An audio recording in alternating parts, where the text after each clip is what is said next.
అండి అందరికీ షాంపూ ఎలా తయారు చేయాలో చూసేద్దానండి. ముందుగా మనకు కావాల్సిన పదార్థాలు సీకాకాయని 6 to 8 అవర్స్ పాటు నానబెట్టుకోవాలి.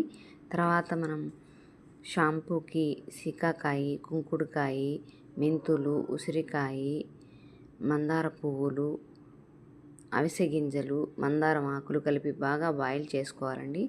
బాయిల్ చేసిన తర్వాత ఈ విధంగా రోట్లో వేసుకొని బాగా దంచుకోవాలి.